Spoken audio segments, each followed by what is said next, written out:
3 weeks ago, a message arrived in my inbox that stopped me cold. It came from a married woman, and it read, "I've been married for 8 years. I have 2 beautiful children, and I just did something I never imagined I would do. The worst part is, I do not feel any regret." You know what is most unsettling about that message? It was not the only one. In my inbox right now, there are exactly 47 messages with practically identical stories. 47 women who crossed a line they never thought they would approach, let alone step over.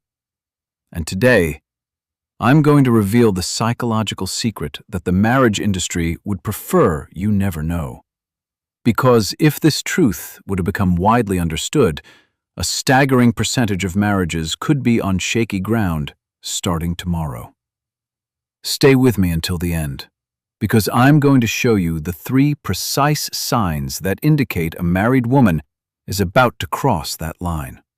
And believe me, the 3rd one will completely shock you. But first, I want to ask you a question that will probably make you uncomfortable. Have you ever wondered why, in certain contexts, many married women seem to flirt more than single women? No, it is not just your imagination. It is not a coincidence. There is a documented phenomenon that some psychologists describe as the paradox of compromised security. Let me explain it with a true story.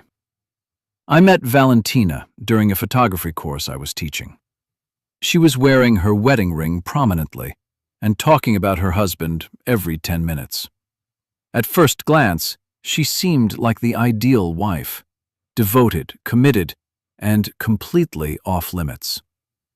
However, something did not quite add up. Every time I told a funny story, she was the one who laughed the most. Whenever we took a break, she found a way to end up in conversation with me. And in every single conversation, she found a way to mention how busy her husband was, how much he traveled, how little time they had together. In the 3rd class, I understood something important. She was not talking about her marriage to brag about it or to establish her commitment. She was actually justifying why she needed attention from another source. Her words were a confession disguised as casual conversation. And that is the first piece of the puzzle. Here's the secret that almost no one tells you. A single woman protects her heart because she is emotionally available and vulnerable to being hurt. In contrast, a married woman feels that her heart is already committed, already protected by the vow she made. So she lets her guard down. She thinks she is safe. And it is precisely in that false sense of security that the unexpected happens. She thinks, "I'm just being nice. After all, I am married. Nothing can happen." But that very idea, that sense of safety, is what ultimately makes her vulnerable, because when emotional defenses disappear, emotions find a way in uninvited. The Stoic philosopher Epictetus taught that it is not what happens to us, but how we react to it that matters. And the reaction of lowering one's guard in the name of safety is exactly what opens the door to unintended consequences. Now comes the really important part. After analyzing hundreds of cases and reading thousands of messages from women in this exact situation, I discovered 3 psychological reasons why a married woman can fall more easily than a single woman. And the first one will completely change your understanding of relationships. Reason number 1 is invisible emotional hunger. Pay close attention, because this is the root of it all. When a woman is single and starts dating someone, that person is already special simply by being there. There is excitement, novelty, and uncertainty. Every interaction is charged with possibility. Every conversation feels meaningful. But after many years of marriage, something begins to change. The excitement fades. The novelty wears off. The uncertainty is replaced by predictability. And slowly, almost imperceptibly, the relationship begins to shift from something that nourishes her soul to something that merely sustains her life. Let me tell you what Carolina, a 34-year-old woman who has been married for 9 years, confessed to me. My husband is a good man. He works hard, comes home, has dinner, looks at his phone, and goes to sleep. He does not do anything wrong, but he also does not do anything to keep the relationship alive. It has been 4 years since he sincerely asked me how I feel. It has been 3 years since he stopped looking at me as if I was still an interesting woman. And 2 years ago, I stopped waiting for him to notice. Here, an uncomfortable truth emerges.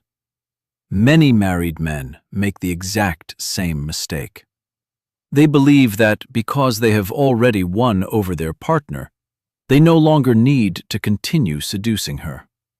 They think the ring guarantees attention forever.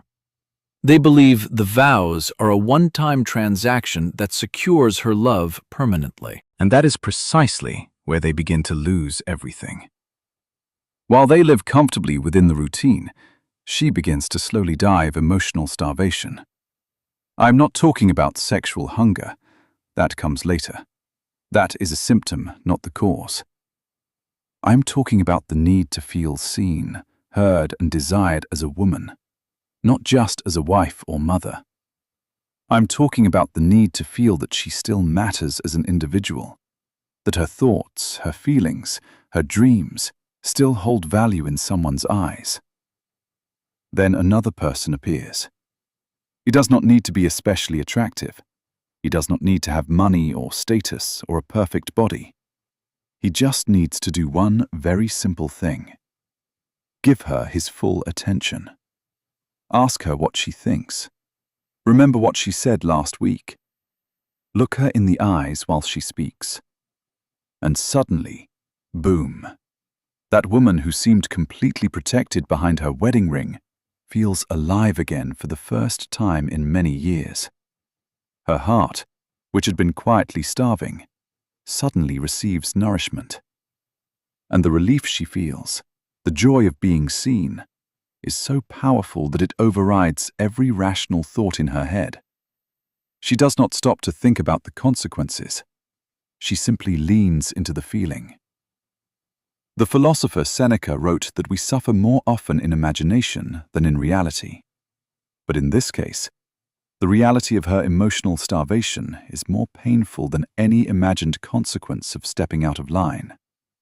And that is what makes her so vulnerable. The Stoic philosopher Musonius Rufus taught that we should not use our words to command, but to persuade and to teach. And the man who persuades her through his presence, through his attention, through his willingness to see her, has a power he may not even realize he possesses. That brings us to the second reason, and this one is even more powerful. It is the fantasy of the man who truly understands her.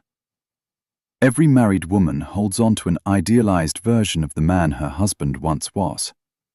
At the beginning of the relationship, he was attentive, curious, and romantic. He asked her questions. He listened to her answers. He made her feel like she was the most interesting person in the world. But as time passed, that version began to fade.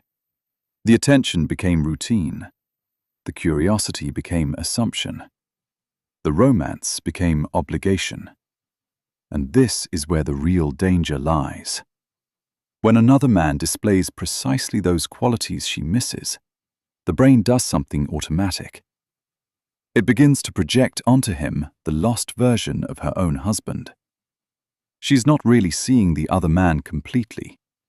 She is seeing what she once saw in her husband, but in his best version, without the history, without the disappointments, without the accumulated weight of years of routine. He becomes a canvas onto which she projects her unmet hopes and desires. Let me tell you about Daniela. She was 36 years old, a successful businesswoman, and marries to an engineer. On paper, her marriage seemed perfect. They had a beautiful home, 2 children, and a comfortable life.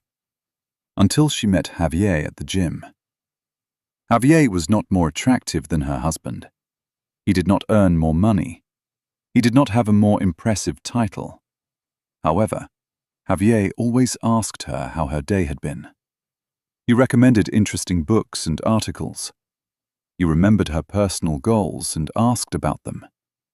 He treated her like an individual, not just someone's wife or someone's mother. Daniela confessed something to me that I will never forget. At first, I thought it was just a friendship. But one day, I realized I looked forward to my conversations with Javier more than any conversation with my husband. And the worst part is, I did not feel guilty. I felt understood. Do you see what happened? Javier never won her over using special techniques or manipulation. He did not use pick-up lines or psychological tricks. He won her over by being what her husband had stopped being, an emotional presence, someone who was fully there with her in the moment. And therein lies the real trap.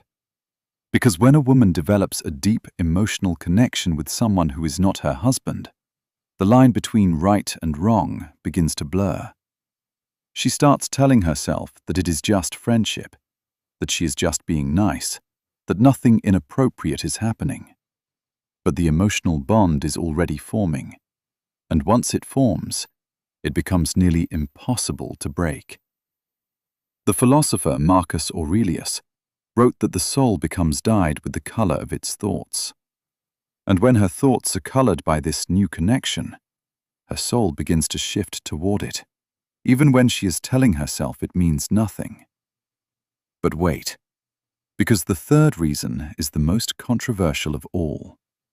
And if you are a married woman watching this video, you will probably feel like I am describing exactly what is going through your mind. Reason number 3 is the unconscious permission of martyrdom. This is the darkest part, and also the one that almost no one dares to mention. Many married women live with an internal narrative that goes something like this. I have sacrificed everything for my family. I left my dreams behind. My body changed. My career was put on hold. I have given and given and given. They consciously believe that this sacrifice is noble, that it is what a good wife and mother does. But unconsciously, this narrative grants them psychological permission. Permission to feel that they also deserve something just for themselves. Something that is not for the children, or for the house, or for the husband. Something that is exclusively theirs. The martyrdom becomes a currency she uses to buy herself a license to stray. The narrative runs deep. I have been so good for so long. I have followed every rule. I have given up so much. I deserve to feel alive again, even if just for a moment. Listen to what Andrea, a 41-year-old mother of 3, wrote to me. For 12 years, I was the perfect wife. I quit my job to raise my children. I gained 33 pounds. My husband travels constantly for work while I hold the entire house together alone. One day, I met someone who made me feel beautiful again. And you know what my first thought was? I thought I deserved it. After everything I have given, I deserve to feel that way again, even if just for a moment. This is what many therapists call retroactive justification. She never planned to be unfaithful. She did not wake up one day and decide to betray her vows. But when the opportunity arose, her mind had already constructed a complete explanation for why it would be acceptable, why it would be okay, why she felt she had earned it. The justification happens after the desire has already taken root. Her brain, which is a master of rationalization, builds a case to support what her heart already wants. And here is the most disturbing detail. The better wife she believes she was, the more powerful that internal justification becomes. It is as if her brain is saying, I have done everything right. I've followed every rule. I have been perfect, and yet I feel empty. So maybe the rules never worked. Maybe I can break them. Maybe I have earned the right. The Stoic philosopher Zeno of Citium taught that the goal of life is to live in agreement with nature. But here, the woman's nature is warring with her vows. Her natural desire to be seen, to be valued, to feel alive, is in direct conflict with the social contract she entered into. And when that conflict is unresolved for too long, something has to give. The philosopher Cleanthes, who succeeded Zeno, wrote that the fates guide the willing, but drag the unwilling. A woman who is willing to recognize her own emotional hunger may be guided toward healing. A woman who is unwilling to confront it may be dragged into infidelity before she even knows what is happening. Now, after hearing all this, you are probably wondering, how can I recognize when a married woman is going through that vulnerable moment? How can I tell if she is just being friendly, or if she is actually opening a door that should remain closed? Here are 3 signs that almost never fail. Sign number 1. She starts sharing very personal frustrations about her marriage, even if she disguises them with humor. She will say things like, "My husband is a mess, but I love him." That laughter is just a mask. The frustration is real. When a married woman starts to vent to you about her relationship, even lightly, she is opening an emotional door. It is as if she is saying, "There are cracks here, and you can see them. I am letting you in. I am showing you a part of my life that I do not show everyone." The philosopher Epictetus wrote that we should not let our fears stop us from doing what is right. But in this moment, her fear of judgment is being outweighed by her need to be heard. She is willing to risk exposure because the emotional release feels worth it. And the man who listens, who does not judge, who simply offers a compassionate ear, becomes the recipient of her emotional confession. Sign number 2. She constantly looks for reasons to interact with you. Messages without a clear reason, questions that Google could easily answer, casual invitations that seem innocent. "Hey, I'm going to stop by that coffee shop you recommended. Want to join me?" It might seem spontaneous, but it is not. She's creating spaces to connect with you outside of her busy life. She is engineering encounters that allow for private conversation, for shared moments, for the possibility of something more. She's not trying to be deceptive. She is following an instinct she may not even fully understand.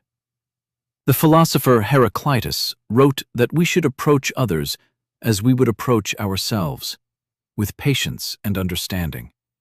And the married woman approaching you is approaching with patience, but she may not be approaching with understanding of her own motives. She thinks she just wants a friend.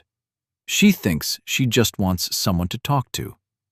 But Her actions are speaking louder than her conscious thoughts. And if you are paying attention, you can see the pattern. And the third sign, the most revealing of all, she starts confiding things in you that she does not even tell her husband. When she says, "I have not told anyone this, not even him," at that moment, you stopped being just an acquaintance. You became her emotional refuge. You became the keeper of her secrets. And secret refuges have a powerful hold on the human heart. The more she shares with you, the more she trusts you. The more she trusts you, the more she feels connected to you. And the more connected she feels, the more likely she is to cross the line. The philosopher Marcus Aurelius wrote that we must understand what pulls the strings of another's mind. And when a married woman pulls you into her emotional world, she is pulling the strings of her own heart. She is creating a bond that may be stronger than she realizes. She is building a bridge that may take her somewhere she never intended to go. But here's the part that the marriage industry does not want you to know. These signs are not about you. They are about her. They are about the emptiness she feels, the hunger she cannot name, the loneliness she carries beneath the surface. You did not create that emptiness. You did not cause her loneliness. You are simply the person who happened to be there when she decided she could no longer bear it alone. And that is a heavy burden to carry. The Stoic philosopher Seneca observed that it is not that we have a short time to live, but that we waste a lot of it. And when a woman wastes her emotional energy on a fantasy rather than addressing the reality of her marriage, she is wasting years of potential connection with the man she vowed to love. The philosopher Musonius Rufus wrote that we should not use our words to command, but to persuade and to teach. And perhaps the most persuasive teaching is the example of a man who remains steady, who does not exploit her vulnerability, who sees her pain without using it for his own benefit. So, what do you do when you recognize these signs? What do you do when a married woman is clearly opening a door that should remain closed? The answer is simpler than you think, but harder to execute. You do not exploit the opportunity. You do not play into her fantasy. You do not become the man she projects onto you. Instead, you remain grounded. You remain steady. You remain a man of integrity. You do not lead her into a place she will later regret. You do not become the reason her marriage falls apart. The philosopher Epictetus taught that no man is free who is not master of himself. And the man who masters himself, who controls his own desires and impulses, is free to make choices that protect his dignity and hers. The philosopher Zeno taught that the goal of life is to live in agreement with nature. And it is human nature to seek connection, but it is also human nature to seek meaning and purpose. A man who connects with a married woman for the right reasons, who offers her friendship without expecting more, who sees her as a person rather than an opportunity, is living in agreement with his own highest nature. If you are the man she confides in, you have a choice to make. You can be the one who validates her fantasy, or you can be the one who gently reminds her of what she is risking. You can be the one who encourages her to seek counseling, to talk to her husband, to address the emptiness in her marriage directly. You can be the one who helps her find the courage to be honest with herself and with her partner. That is the harder path. It is the path that requires maturity, discipline, and a genuine care for her well-being beyond your own desires. But it is also the path that leads to the most good. The philosopher Cleanthes wrote that the fates guide the willing, but drag the unwilling. A man who is willing to be a positive influence, who is willing to be a true friend rather than a tempter, is guided toward a life of integrity and peace. A man who is unwilling, who follows his desires rather than his principles, is dragged into complication and regret. The message that started this whole conversation, the one from the married woman who said she did not feel regret, is not just a story. It is a warning. It is a window into the quiet desperation that exists in so many marriages. The spark that fades, the attention that disappears, the feeling of being seen as a function rather than as a person.